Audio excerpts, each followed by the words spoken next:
Everyone knows the story of the Titanic, how the largest moving object ever fashioned by the hand of man hit an iceberg on its maiden voyage and sank in the middle of the North Atlantic. 1,500 lives were lost. The tragedy has been well documented in books and on film. No matter how often the story is told, it never fails to capture our imagination. Yet, it is a story that has left many questions unanswered. Now, for the first time, we take a fresh look at some of the mysteries surrounding the Titanic and reveal evidence that leads to a compelling and shocking hypothesis: that the ship that plummeted 2 miles to the bottom of the sea was not the Titanic, but its sister ship, the Olympic.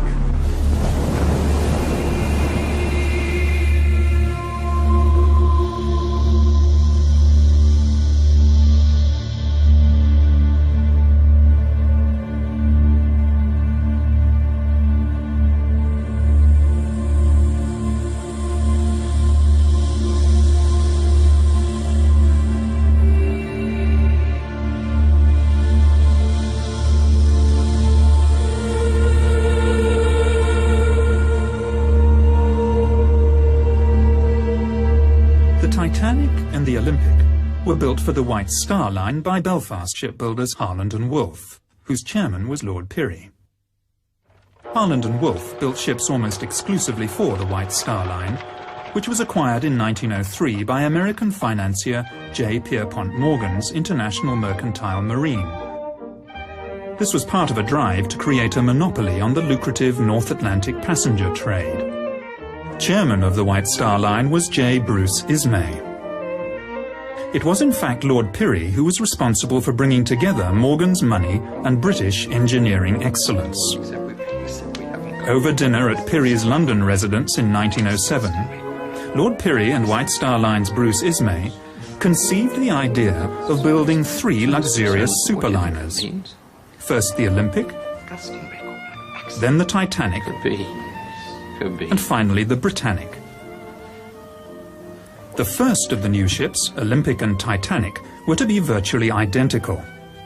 This represented the White Star Line's survival strategy in the highly competitive North Atlantic passenger market, while also ensuring a bright future for the Harland and Wolff shipyard. As well as holding a large financial stake in Harland and Wolff, Lord Pirrie was a shareholder in the White Star Line and the International Mercantile Marine. Almost all passenger liners on the North Atlantic route in the early part of the 20th century were immigrant ships. In poor condition, many were known as coffin ships, and their owners blatantly overloaded and overinsured their vessels.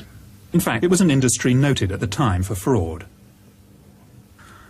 On the 14th of June 1911, the Olympic made her maiden voyage, under the command of Captain Edward J. Smith, Commodore of the White Star Line. Then just a week later, still under the command of Edward Smith, the Olympic was involved in a stern collision with the tug O.L. Hallenbeck in New York, an accident that nearly caused the tug to sink. Barely 3 months later, on the 20th of September 1911, the Olympic, still under the command of Captain Smith, was involved in yet another collision, this time with the British warship HMS Hawke in the Brambles Channel in Southampton Water. It was a serious collision, which was to seal the fate of the Olympic. Pulled in by the suction from the Olympic's great propellers, the Hawke is irresistibly drawn towards the larger vessel, and the two ships collide. The Hawke's underwater ram and bows strike and penetrate the starboard side of the Olympic, causing a triangular hole several meters high, and an even larger hole below the waterline. Any accident involving a Royal Naval ship was investigated by the Admiralty, who, not surprisingly in this case, found that the Olympic was at fault, even though the evidence, including eyewitness accounts, suggested otherwise. As a consequence of this ruling, the White Star's insurers declined to pay out on the claim. The damage done to the Olympic was severe. Besides being holed both above and below the waterline, she sustained numerous other injuries, including steel frames buckled, Thousands of rivets popped, steel plating dislodged over 4 decks, and distortion to the starboard propeller and crankshaft. To make matters worse, the keel was bent, giving the ship a pronounced list to port. Interestingly enough, when 6 months later the ship which came to be known as the Titanic made her maiden voyage out of Southampton, second-class passenger Lawrence Beasley, a science teacher, noted that the ship seemed to have a slight but permanent list to port on the first part of the voyage, a fact noted by several other surviving passengers. The great hull was patched up in Southampton by riveting steel plates below the waterline and reinforcing with wooden beams above. This work took over 2 weeks, suggesting just how serious the damage was. In October 1911, with these temporary repair works in place, the Olympic then limped back to the Harland and Wolff shipyard in Belfast for more permanent repairs to be done. In fact, some of those temporary repairs failed during the voyage to Belfast. By the way, remember that although this is a model of the Olympic, the 2 ships were virtually identical. It's this fact which made a conspiracy feasible, a conspiracy of monumental proportions. The starboard propeller is going to have to be replaced, and the crankshaft is damaged. There's a crack between the arm and the shaft. But worse, the keel is bent. That's going to give her a permanent list to port, and there's no way we can correct that. We're going to have to cut the ship in half, insert a new frame, and then put it all back together again. The job is going to take months, and frankly, for what it's going to cost, I think it's simply a waste of time.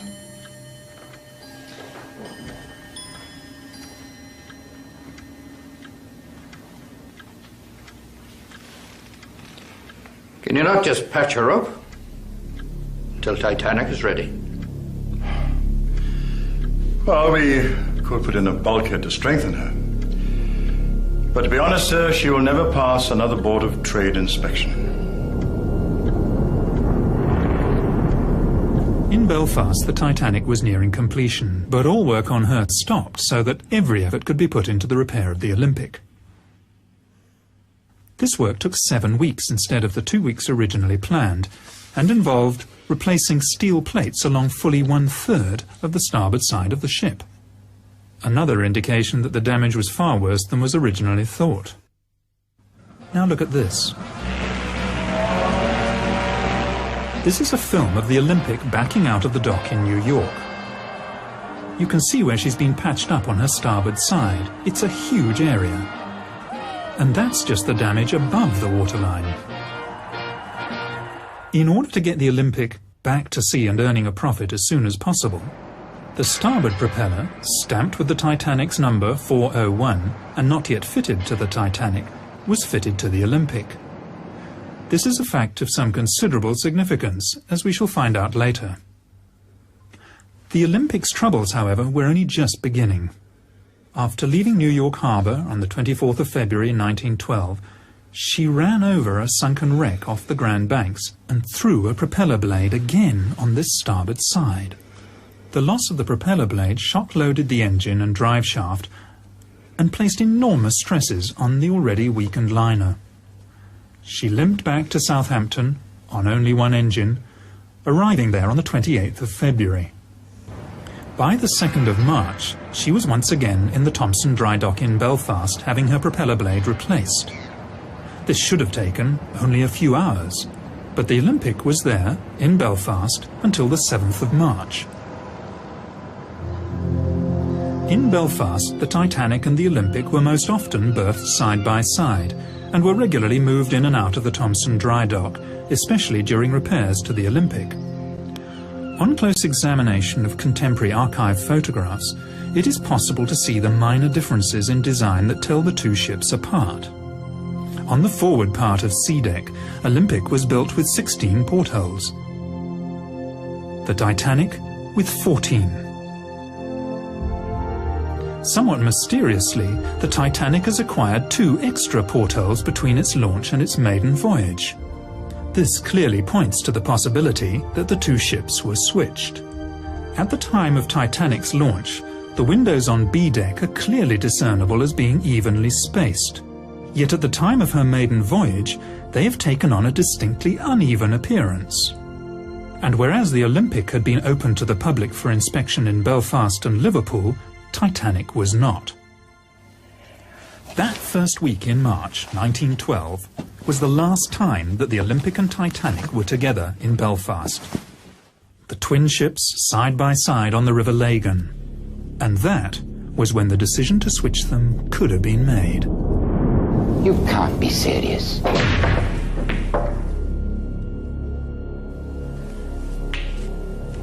Olympic and Titanic are exactly the same. No one will know we've switched them when they get back to work on Monday morning. We'll just swap the names. Everything else is standard White Star issue.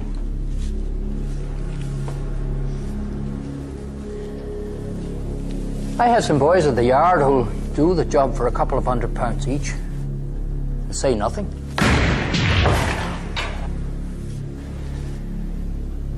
We'll never get away with it. If word of this gets out... It's either that, Ismay, or we both go down. White Star Line and this yard. There's got to be another way. There isn't. We have no choice. Right. That's it then.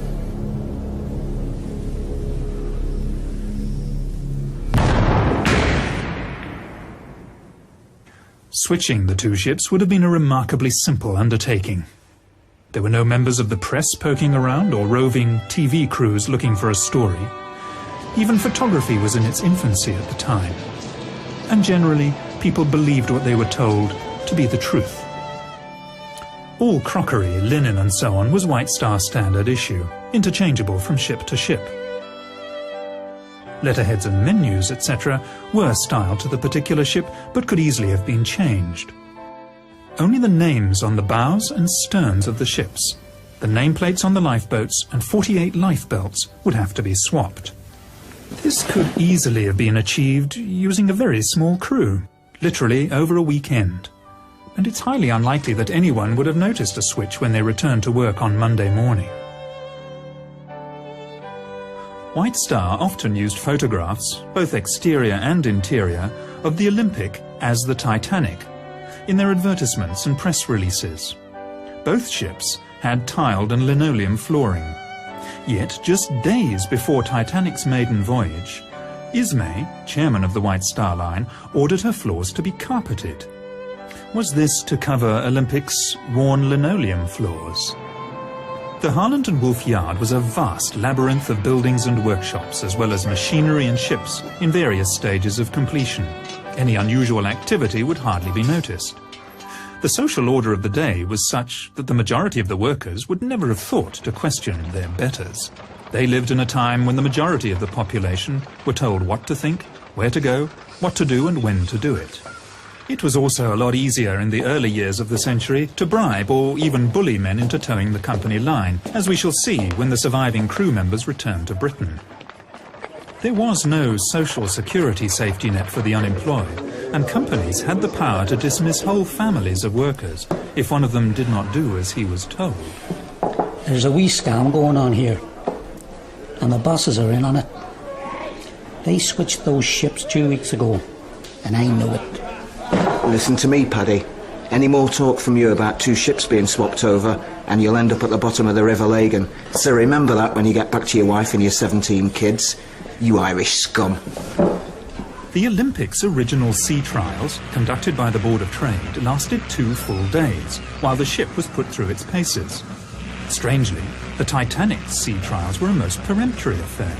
No strenuous manoeuvres were carried out, and the inspection was over in time for lunch. Of course, by now the switch had taken place. The collision between the Olympic and HMS Hawke was by no means Captain Smith's first incident at sea. In fact, he had one of the worst professional records of his day. The Commodore of the White Star Line was a show-off, who liked to drive his ships as though they were giant speedboats, and he damaged a few in his time.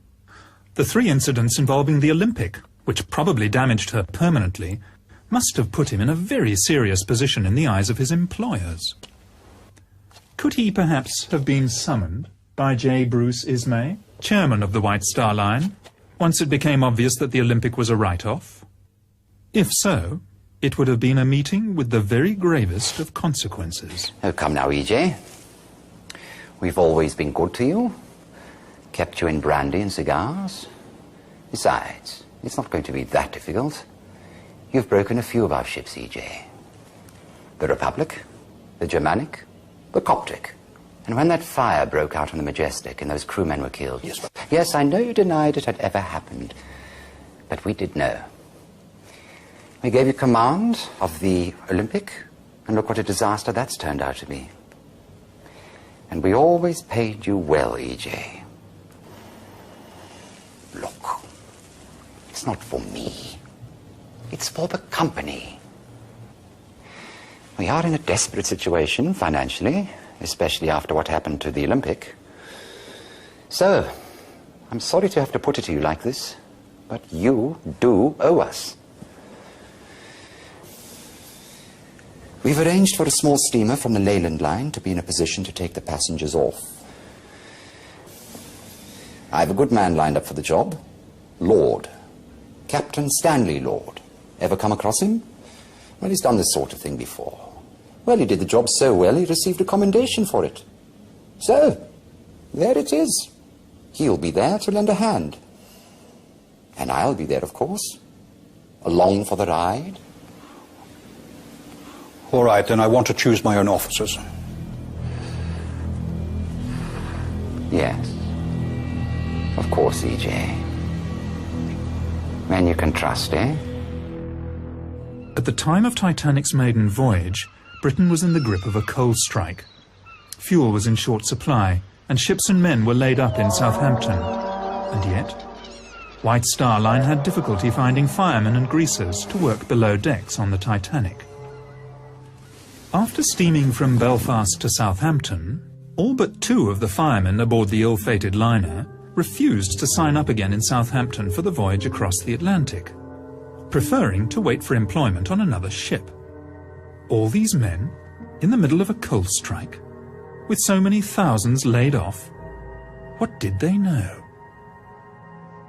Shortly before Titanic sailed, Chief Officer Wilde, who was to lose his life 3 nights later, wrote a letter to his sister, in which he said, "I still don't like this ship."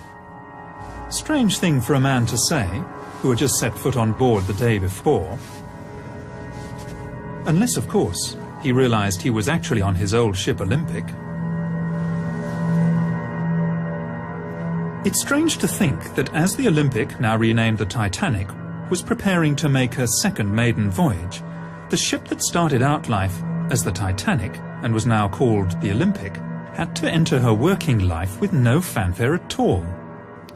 The Olympic's original maiden voyage was fully subscribed, whereas her second, this time as the Titanic, was only about half full, and that in the middle of a coal strike when passengers were queuing up to get to America. First-class passengers on other White Star ships were only offered second-class berths on Titanic, even though we know that first-class cabins were available. It's almost as though White Star Line didn't want that many people on board. By the way, when I refer to the Titanic from this time on, I want you to remember that I'm actually talking about the ship that started out its life as the Olympic, but which we believe by this stage had been switched and taken on the identity of the Titanic. The coal strike is important for another, possibly more sinister reason. Most other ships were desperate for coal, and passengers and cargo destined for the New World were stuck in Europe. Yet, the Leyland liner Californian, under the command of Captain Stanley Lord, left the port of London on the 5th of April, 1912, just 5 days before Titanic's departure from Southampton, not only fully coaled, but apart from her own crew, empty of passengers. With more than enough coal to get her to the United States, she headed off into the middle of the Atlantic at full speed, empty. Apart from a cargo of woolen sweaters.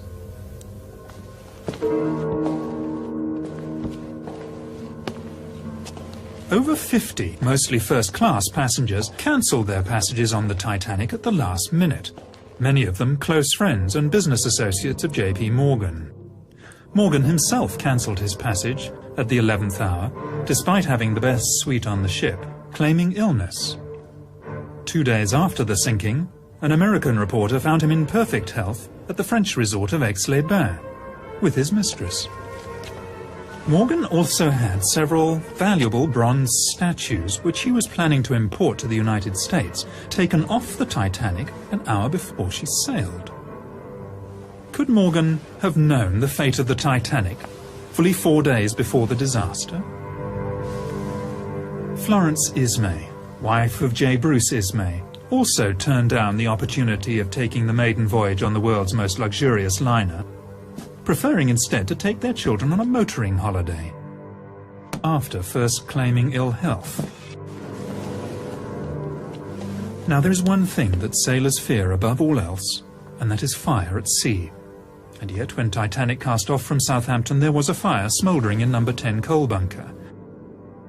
Instead of putting out the fire, the bunker was actually topped up with 400 tons of coal. Captain Smith knew it, the ship's officers and chief engineer knew it, as did those who worked half-heartedly to put it out. The fire that had been smouldering in coal bunker number 10 had been smouldering for a week, and yet it was kept from the Board of Trade Inspector Maurice Harvey Clark, who at the British inquiry denied all knowledge of it. Could the fire in coal bunker number 10 have been Plan B? If all else fails, tell the passengers there's a fire, vent the smoke through the ship, and get them off that way. Captain Stanley Lord and the Californian had left the port of London in a great hurry, ostensibly bound for Boston. Then, on the evening of the 14th of April, the ship came to a dead stop in the middle of the ice field. Strangely, Captain Lord, 6 foot tall, elected to sleep that night fully clothed on a 5.5-foot couch in the chart room, rather than in his cabin. He also ordered her boilers to be kept fired up and her engines on standby. Why? Was he expecting some sort of emergency that might mean a last-minute dash into the night? That evening, the Titanic received 6 radio messages. The first 3 were from other ships, giving the location of icebergs. The other 3 were from the Californian, more concerned with giving her own position, stopped for the night. Those 3 were personally addressed to Captain Smith. It's almost as if Captain Lord was letting Smith know that the Californian was ready and waiting. Captain Smith had delayed turning the corner on the outward southern track. He ordered the turn to the west 10 miles further south than the normal turning point. This was certainly not as an evasive measure to avoid the ice field, but one designed to take him directly into it. He must have known this. Tragically, Captain Lord failed to keep his radio operator awake. Even so, the Californian's last message to the Titanic never got there. The Titanic's radio operators were too busy with passengers' messages.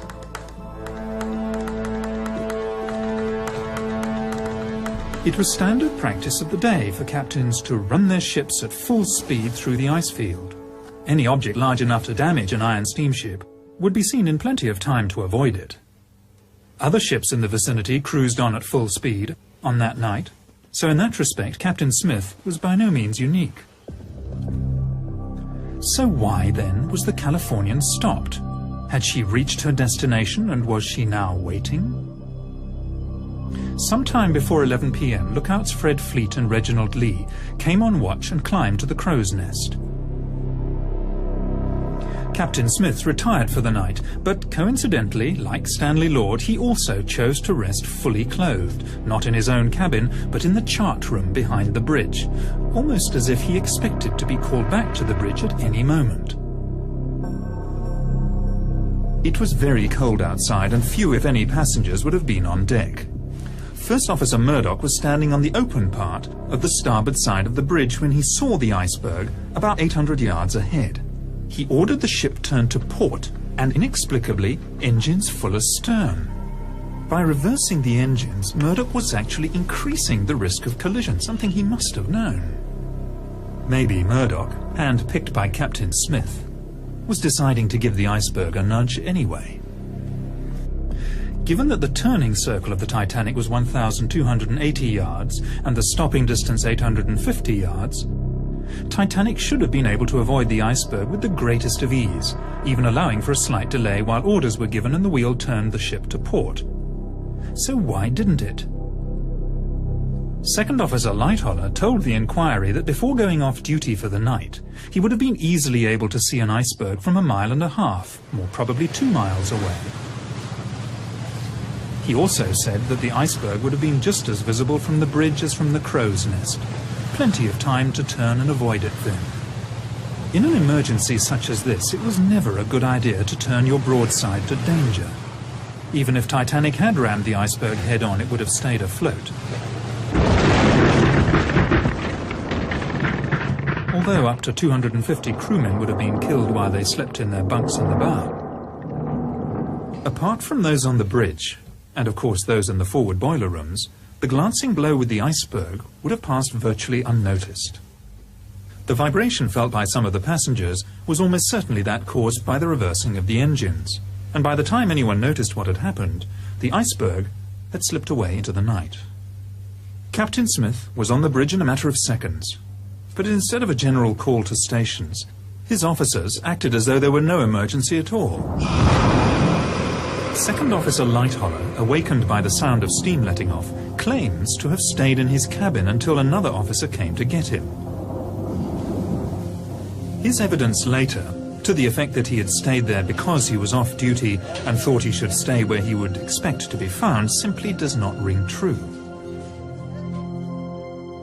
The bridge was only a few seconds' walk from his cabin in the officers' quarters, and he should have gone straight there at the first hint of trouble. So why didn't he? A few passengers came out of their cabins to see why the engines had stopped, but for the first 40 minutes after the collision there was really no sense of danger at all. One can understand this frame of mind on the part of the passengers, even on the part of the crew. Except for those who were dousing the fires in boiler rooms 5 and 6. After all, they thought they were on an unsinkable ship. But for the captain and the officers, who were in full possession of the facts, there is really no excuse. They dithered because they expected to be rescued. It was 35 minutes before the first distress signal was sent. 35 minutes before the first radio emergency, CQD, was sent. 45 minutes before starting the pumps. 45 minutes before starting to prepare the lifeboats. And a full hour and 25 minutes before the first one was launched. Only 6 crew members were on watch at the time Titanic struck the iceberg. First Officer Murdoch and Sixth Officer Moody were later drowned. Of the surviving crew members, Quartermaster Alfred Oliver was aft of the bridge at the time and saw nothing.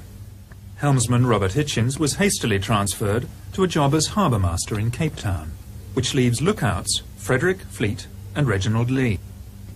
At the British inquiry, as a witness, Frederick Fleet was clearly defensive, edgy, obviously didn't trust his questioners, and at times was downright surly. But then he was under the watchful gaze of J. Bruce Ismay, the chairman of the White Star Line, and the lawyers. I'm no judge of distances or spaces. Was it a mile away, or how far away was it? I cannot say. Can you not give any estimate? No, sir. Was it half a mile? I cannot say. It is impossible to tell. Was it as far away as the boat's length? I could not say. Can you not say anything about it? No, sir. You really do not understand. That gentleman is not trying to get round you at all. Well, some of them are, though. Is there any more I'd like to have a go at me? When Titanic came to a rest, Captain Smith asked the 4th Officer, Joseph Groves Boxall, to work out a position. It is clear from the records that Titanic's navigator worked out a position that was 12 miles away from where they actually were. This was to prove a fatal mistake. We know he was 12 miles out in his calculations because of the actual location of the wreck. The position that Boxall gave would have put the Titanic within sight of the Californian. Was that where he thought he should have been? For some reason, Captain Smith ordered the Titanic to move half-speed ahead for another 5 minutes before stopping the engines again for the last time. Maybe he was heading towards the ship whose lights could just be made out on the horizon, expecting it to be the Californian. Several survivors mentioned the sighting of a ship about 5 or 6 miles from the Titanic. The Titanic could easily have steamed there, yet Smith was content to assume the ship would sail over to him, because he believed it was the Californian. At this point, let's examine what's happened so far. A stricken ocean liner is dead in the water. A rescue ship, the Californian, is standing by. Messages have been sent to Captain Smith from the Californian, stating exactly where she is waiting. Captain Smith can see a stationary ship on the horizon, and having received inaccurate information from 4th Officer Boxall as to his position, he assumes it's the Californian and everything's going according to plan. At about midnight, the Titanic started sending up her distress rockets, red, white and blue.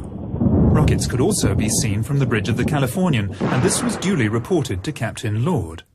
Captain Lord asked what colour the rockets were. In fact, over the next 2 hours, Lord repeatedly asked his officers about the colour of the rockets. Was he expecting to see red or blue signals? Very likely. But whether he was or not, the answer from the bridge was always the same. Only white rockets could be seen. He therefore, rightly, assumed that the rockets were not coming from the Titanic. Survivors reported that the rockets launched from the bridge of the Titanic soared up several hundred feet into the night sky, bursting with an ear-splitting report. The rockets from the ship that was visible from the Californian only went as high as the top of her mast, and even at 4 to 5 miles distant, the officers would have quite reasonably expected to hear a report. But they heard nothing. It seems most likely that the ship seen from the Californian was a wooden sailing bark called the Samson, conducting illegal seal fishing activities on the ice floes at the time. The white rockets she was firing, to mast height only, were intended to recall her small rowing boats. A few months after the disaster, the captain of the Samson said that he had also seen a large liner firing rockets and that he had not gone to investigate because of his own illegal activities. The Californian's apprentice, Gibson, later testified that he saw only 8 rockets fired from the ship, and all white. The Titanic had fired at least 18, possibly as many as 22, and had included red and blue. Titanic survivor Miss Edith Russell said the officers told them all, "Don't worry, the Californian will pick everybody up if you don't come back for breakfast." How could they possibly have known it was the Californian? It's hard to believe in such an emergency, but they were letting lifeboats go half full. They knew the ship was sinking, nobody could be that stupid. But they expected the ship on the horizon to come steaming over. But it was the wrong ship. The Californian was 19 miles away, where Captain Stanley Lord waited for coloured rockets. At around 1 a.m., it must finally have dawned on Captain Smith that the rescue upon which the survival of so many depended was not going to materialise. Now boats are being let go full, and passengers are beginning to panic. As the senior surviving officer, much credence and publicity was given to the evidence of Second Officer Lightholler. I did not leave the Titanic, sir. The Titanic left me.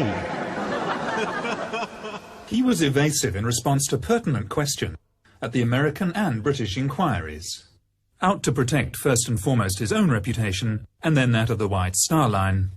At the British inquiry, he claimed, "The Titanic began her turn to port before the lookout rang down from the crow's nest." How would he have known this? He said he was in his cabin at the time. Lightholler also said at the American inquiry, "There was no mist 10 minutes before the ship struck a berg," flatly contradicting the evidence of the 2 lookouts. And how would he have known this if he was in his cabin? He also lied about the number of ice warnings received on the bridge, as if to suggest that the iceberg came as a surprise. "I do not remember any ice warnings being posted on the bridge." Lightholler, along with second radio operator Harold Bride and ship's baker Charles Joffin, all claimed that after getting off the Titanic, they stayed in the water for up to an hour, I was in the water for between half an hour and an hour before I climbed aboard the upturned collapsible. 20 of us spent most of the rest of that night balancing on the upturned boat, while I gave the orders. Lean left and lean right. This is quite clearly not possible. We know that the sea temperature that night was between 2 and 3 degrees below freezing. Average life expectancy at that temperature between 3 and 4 minutes. This testimony would simply not stand up today. It is quite clearly fabrication. Just before 5:30 on that fateful morning, Captain Stanley Lord woke his radio operator, only to discover that the Titanic had already sunk. He set off at full steam for the wreck site, but of course he was too late. The Carpathia had already arrived and was picking up survivors. Notable amongst these was J. Bruce Ismay, who had slipped into a lifeboat at the last minute. For this he was to pay the price in public shame for the rest of his life. As the Carpathia steamed towards New York, Ismay was supposedly taken to the doctor's cabin and put under sedation. Even so, he managed to find time to send 3 separate telegrams to the White Star's New York office, urging them to hold the Cedric in New York Harbor so that the Titanic's surviving crew members could be taken straight back to Southampton. Hastily organized, the American inquiry failed to ask the right questions. Titanic surviving officers stonewalled, as did Ismay himself. Several experienced sea captains were called to give evidence regarding the wisdom of steaming at full speed through an ice field. But they all said the same thing. Maintaining full speed in the vicinity of ice was perfectly normal, and on the night in question, the icebergs could be seen at between 5 and 6 miles distant. It never occurred to anyone to ask the simple question, in that case, why did the Titanic hit an iceberg? When the surviving crew got back to England, they naturally expected to go straight home to their loved ones. Instead, they were all herded into a railway shed and held for nearly 24 hours before being made to sign pieces of paper. A lot of them were under the impression that they were signing the Official Secrets Act. Was someone trying to suppress something here, some vital piece of information? Remember what it is you've put your names to.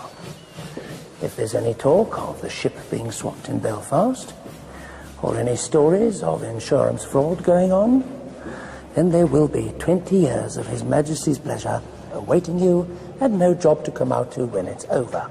So, think on this when you see your wives and sweethearts.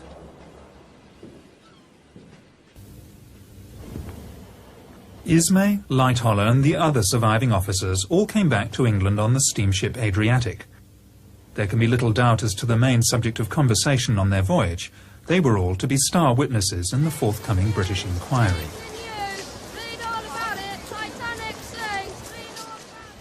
Now, it is unlikely that a fraud of such immense proportions could have been undertaken without the collusion of the authorities, notably the British government, as we shall see later when we look at the inquiry. In fact, it makes perfect sense for the government of the day, under Prime Minister Lord Asquith, to have colluded in a cover-up.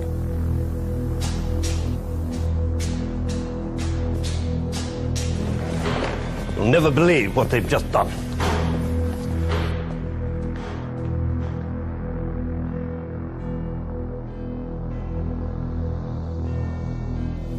How many? I'm told 1,500. The position is simply this, Prime Minister. The White Star Line is on the verge of bankruptcy. Now, if White Star were forced to go into liquidation, La Holland and Wolf Yard in Belfast would also be placed in a very precarious position, perhaps even forced to close down. Now, that means that 20,000 men will be laid off, not to mention the effect on all the subsidiary and dependent industries. Quite frankly, it is a political situation we cannot afford, Prime Minister. Alienate the Irish, and we will most certainly lose seats in Belfast. The Fenians, the Republicans, will seize the opportunity. And with our majority gone, we will undoubtedly lose the next election, Prime Minister. There is the chance of a blunder here of unprecedented proportions. We are going to have to go along with this, Prime Minister. I will not see a stain put upon the British government, not for the White Star Line, Not for Holland and Wolff, not for the Irish, and certainly not for the interests of J.P. Morgan. I would also remind you, Prime Minister, that as part of the arrangement for an American company to acquire the White Star Line, J.P. Morgan agreed that this government could requisition his ships as Royal Naval Reserves should the need arise. I would also remind you, Prime Minister, that the situation in Europe is becoming ever more doubtful. If the White Star Line were to go into liquidation, the major creditor would be J.P. Morgan himself. Now, as both owner and banker, he would certainly exercise his rights to seize his assets. And we would lose all those ships, Prime Minister. It's a sad day for England, when the policies of a British government are dictated by greedy and ruthless businessmen. And if it ever became public... Doubtless you have someone in mind to run the show? Yes. I thought we could bring Mersey out of retirement. He's reliable, he knows how the system works, he's discreet, and he will do what needs to be done. My son is called to the bar. I would be more comfortable if he were there to keep an eye on things. Of course, Prime Minister, we'll find employment for him in the Attorney General's office. Very well, then. But neither I nor the administration know anything about it.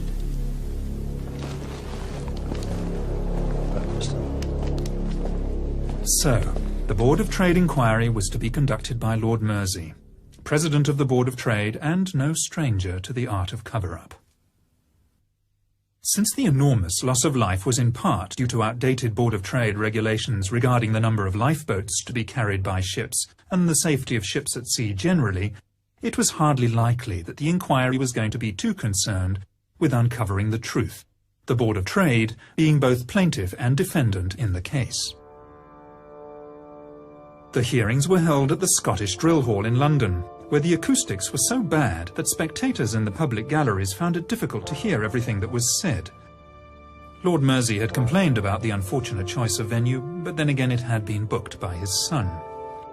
Harold Sanderson, representing Harland and Wolff, repeatedly made the mistake of referring to the Titanic as the Olympic. As for Lord Mersey himself, he simply didn't ask or allow to be asked the right questions. The press, who were there throughout the hearings and could have done something about it, were more interested in the scandal surrounding the lucky escape of J. Bruce Ismay. Other expert naval officers told Lord Mersey that even on a moonless night there'd be no difficulty spotting an iceberg from as far away as 6 or even 10 miles. Remember, the full turning circle of the Titanic at top speed was only 3/4 of a mile. The whole British inquiry was a whitewash. Captain Smith would not be blamed because he was no longer alive and could not defend himself. The lookouts were not to blame. The design and construction of the Titanic was not to blame.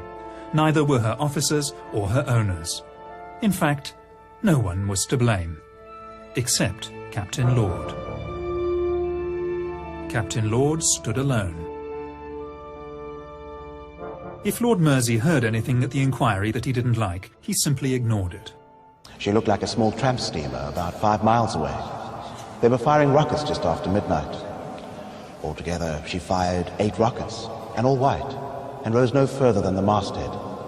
I think we are all of the opinion that the distress signals which were seen from the deck of the Californian were, in fact, the distress signals from the Titanic.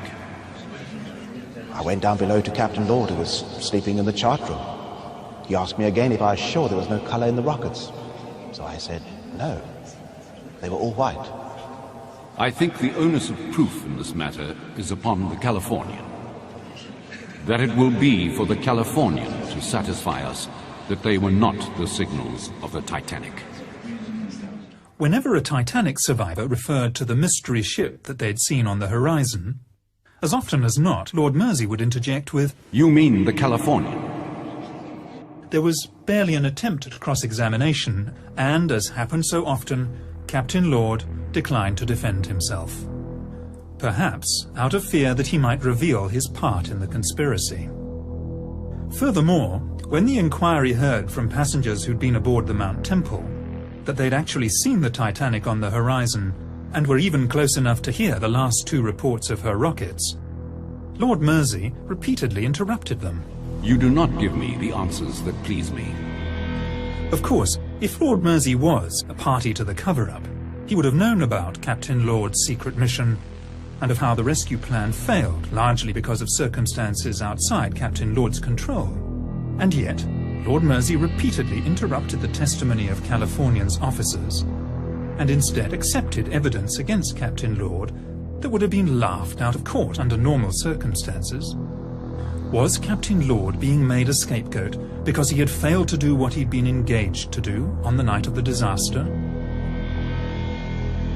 Of course, by highlighting Lord and the Californian, Lord Mersey was drawing attention away from rather more sensitive issues. Titanic's bulkheads should have gone 1 deck higher. It was the Board of Trade's own regulations that allowed Titanic to go to sea with too few lifeboats, and the Board of Trade's inspectors who had been so ready to sign the ship off as fit to go to sea in the first place. Titanic cost $10 million to build, and as a brand new ship would have been insurable for that amount and more.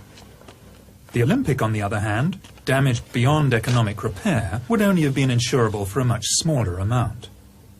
A motive for switching the ships is clear. Normally, White Star Line, when they insured their ships, took on part of the risk themselves, and it was at first thought that Lloyd's of London would only be liable for $7.5 million. Not so. For just 1 week before the maiden voyage of the Titanic, which we now know was in fact the Olympic, White Star Line upped their insurance on the vessel dramatically. And, incredibly, just 5 days after the sinking, Lloyd's paid out $12.5 million.